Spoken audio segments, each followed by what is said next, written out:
Assalamualaikum warahmatullahi wabarakatuh. Kembali lagi di channel Gudang Misteri. Untuk kisah kali ini, saya akan membawakan sebuah kisah nyata yang ditulis oleh Dewi Nur Istiqomah. Sebuah kisah yang berjudul Pondok Pesantren. Dan sebelum kita lanjut ke ceritanya, tekan dulu tombol like di video ini dan tekan juga tombol subscribe di channel ini dan nyalakan tombol notifikasi agar tidak ketinggalan cerita-cerita lainnya dari channel ini. Seperti apa sebuah kisah dalam cerita ini, dan langsung saja kita masuk ke ceritanya.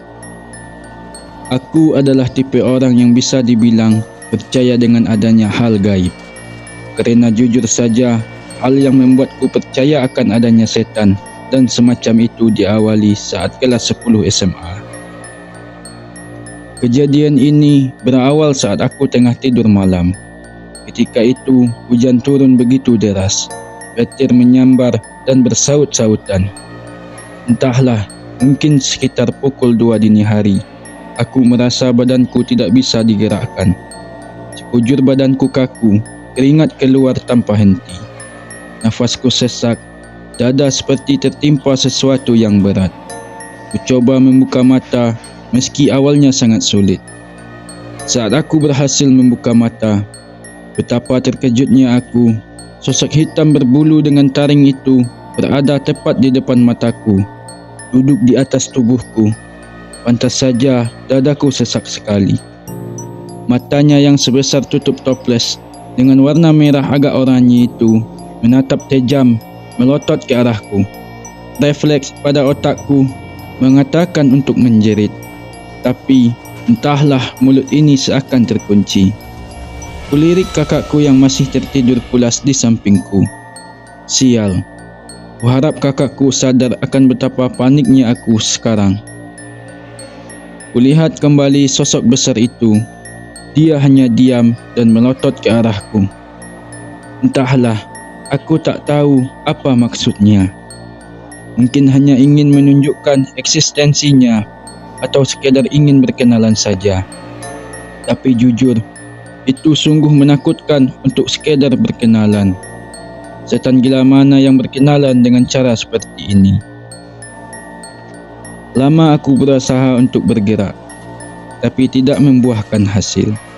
Sudah kubaca berbagai doa, tapi belum berhasil juga. Akhirnya dengan segala keputusan, ku coba untuk kembali tidur saja. Masa bodoh dengan setan itu, aku sudah lelah. Esoknya aku terbangun dengan badan basah penuh peluh seperti terguyur air. Setelah kejadian itu, aku merasa diriku mulai sensitif akan hal-hal seperti itu. Di sekolah terkadang aku melihat mereka walaupun hanya sekelebat bayangan saja. Namun, setelah lulus SMA, aku mulai merasa biasa kembali. Tidak ada bayangan sosok seperti mereka lagi. Berlanjut, saat awal masuk kuliah, hari itu tanggal 17 Oktober 2021, aku memutuskan untuk berkuliah sambil mondok. Pondokku terletak dekat dengan kampusku. Tapi bukan hanya itu alasanku untuk mondok. Ada alasan lain, salah satunya kerana aku anak beasiswa KIP dan diwajibkan untuk mondok sekitar 1 tahun. Awal masuk di pondok ini, aku merasa biasa saja. Bangunan yang masih baru jadi dan juga terkesan lebih modern daripada pondok-pondok pada umumnya. Mungkin lebih mirip kos-kosan daripada pondok pesantren. Bangunan ini berdiri di atas sebuah lahan bekas, kebun sengon dan bambu. Di sekitarnya pun masih banyak pohon bambu yang tumbuh dengan lebat, membuat kesan bangunan ini sedikit seram. Malam pertama di pondok ini rasa biasa saja. Tidak ada yang aneh. Kami semua yang berjumlah 20 anak sebagai angkatan pertama di pondok ini. Malam ini kami semua hanya melakukan perkenalan, mendengarkan penjelasan dari abah dan solat seperti biasanya. Keanehan mulai terjadi di minggu kedua aku berada di pondok ini. Aku mulai sering ketindihan dan sering merasa meriang. Entahlah, mungkin efek penyesuaian udara. Karena di sini Jujur saja hawanya jauh lebih dingin. Saat itu memasuki waktu maghrib dan hujan turun dengan lebat. Kami mulai bergegas menuju ke aula untuk menunaikan solat. Aku berada barisan kedua paling ujung dekat dengan jalan masuk ke aula. Entah aku yang melamun atau memang sedang sial, mataku melihat sosok perempuan berambut sebahu menggunakan baju putih dengan muka yang cukup rusak. Dia mengintip di sela-sela tembok dan pintu. Oh ya, aula ini berada di lantai 2, sedangkan lantai 2 ini masih kosong kamarnya. Hanya di kamar lantai bawah yang sudah terisi sebagian. Jujur saja, aku hanya melihatnya sekilas, setelah itu ia menghilang entah ke mana. Tak lama setelah itu, Abah pun datang dan kita mulai menunaikan solat maghrib. Esoknya, aku menceritakan hal ini ke temanku. Kebetulan hari itu ayahnya sedang datang untuk berkunjung. Dia bilang ayahnya juga melihat perempuan itu. Sekedar informasi, ayahnya temanku ini bisa dibilang mempunyai kemampuan istimewa. Bisa membantu orang-orang untuk berobat dari hal-hal semacam itu. Setelah aku menceritakan hal ini, beberapa hari kemudian temanku mengatakan bahawa sosok itu sudah dipindahkan oleh perewangan ayahnya. Tak terasa sudah memasuki UTS dan saat itu kuliah masih secara online. Aku dan satu temanku, sebut saja Lia, kami satu jurusan di kampus. Malam itu kita sedang begadang di tangga menuju lantai 2, mengerjakan tugas sekaligus menunggu air pam penuh. Waktu itu jam sudah menunjukkan pukul 12:30 pagi. Kami berdua masih asik mengerjakan tugas. Sesekali kami bercanda dan mengobrol agar tidak terlalu hening. Saat sedang asik mengobrol, tiba-tiba ada suara benda terlempar. Rasa itu batu. Tapi ini sudah malam. Orang gabut mana yang melempar batu ke arah Pondok Putri jam 1 malam? Saat mendengar suara itu, dia mengajakku segera kembali ke kamar saja. Tapi ku katakan, "Sebentar lagi, Li. Sekalian nunggu air penuh. Takutnya tidak ada yang mematikan nanti." "Sudah, tidak apa-apa. Mungkin hanya orang iseng." Jujur saja, aku juga sedikit takut. Tapi ya kepalang, nanggung juga kalau balik ke kamar. Setelah kupastikan air pam penuh, kami bergegas mematikan saluran air dan segera kembali ke kamar. Ku percepat ke tahun ajaran baru. Pondok sudah mulai ramai, semua kamar sudah terisi penuh. Hari itu malam Jumat, selepas solat maghrib, kami melanjutkan membaca Yasin tahlil. Tepat setelah selesai membaca, salah satu mahasiswa baru yang duduk di sampingku tiba-tiba menjerit ketakutan sambil meringkuk dengan posisi sujud. Semua orang panik. Aku yang berada di sampingnya hanya bisa terdiam. Jujur saja, dari awal sebelum solat, aku sudah tahu bahawa dia memang sedang ada sesuatu.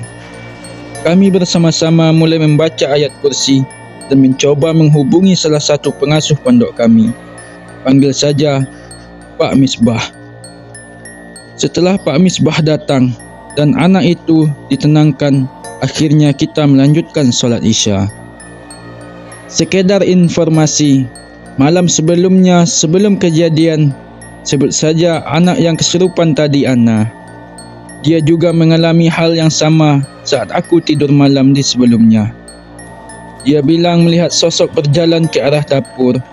Awalnya, Ana kira itu aku, kerana memang aku sering ke dapur malam-malam hanya untuk membuat mie.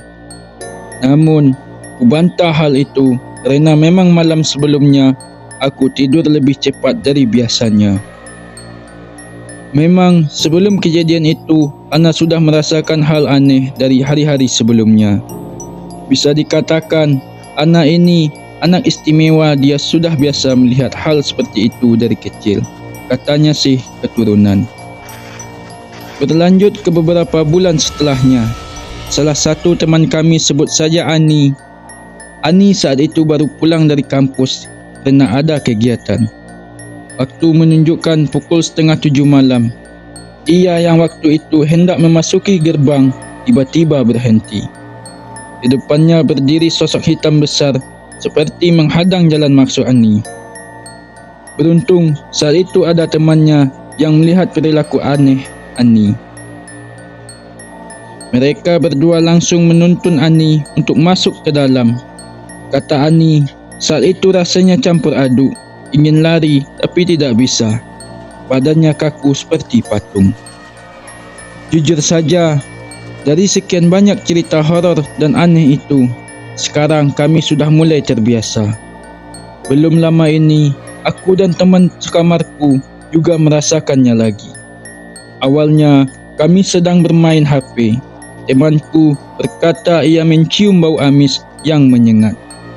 Sebenarnya, aku tidak terlalu sadar akan bau itu. Padahal, pintu kamar kami masih kebuka lebar.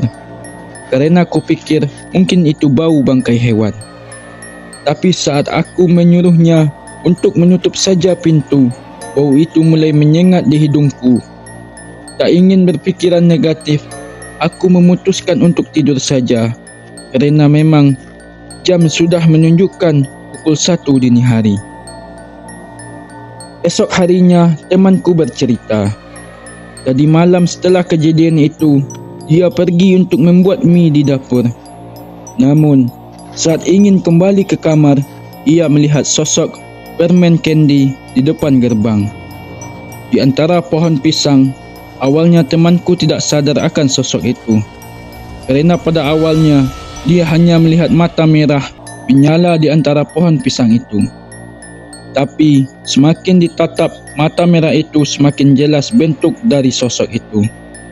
Katanya, jika melihat hantu, kita enggak boleh menatap tepat di matanya. Kerana hal itu bisa mengundang mereka. Benar saja. Saat tidur, temanku bermimpi didatangi sosok permen candy itu, tepat di depan wajahnya. Memang ya, di kehidupan ini kita tidak bisa jauh dari hal gaib. Tapi kita sebagai umat beragama memang sudah sewajibnya untuk mempercayai adanya hal gaib. Terutama bagi kami umat Muslim, beriman kepada hal yang gaib termasuk salah satu dasar dari akidah Islam. Bahkan gaib itu merupakan sifat yang pertama dan utama yang dimiliki oleh Allah Subhanahu wa Ta'ala. Oleh kerana itu, ada baiknya kita selalu berdoa agar selalu dalam lindungan Allah Subhanahu wa Ta'ala. Tak lupa juga untuk selalu beribadah agar senantiasa merasa tenang. Juga jangan lupa selalu berdoa dalam melakukan segala hal agar selalu dimudahkan dan diberikan keselamatan. Okey teman-teman, sekian untuk sebuah kisah kali ini. Semoga apa yang disampaikan dalam kisah ini dapat dijadikan pelajaran bagi kita semua. Dan buat teman-teman yang baru bergabung, jangan lupa like, komen dan subscribe channel ini dan nantikan kisah-kisah horor lainnya tetap di channel Gudang Misteri.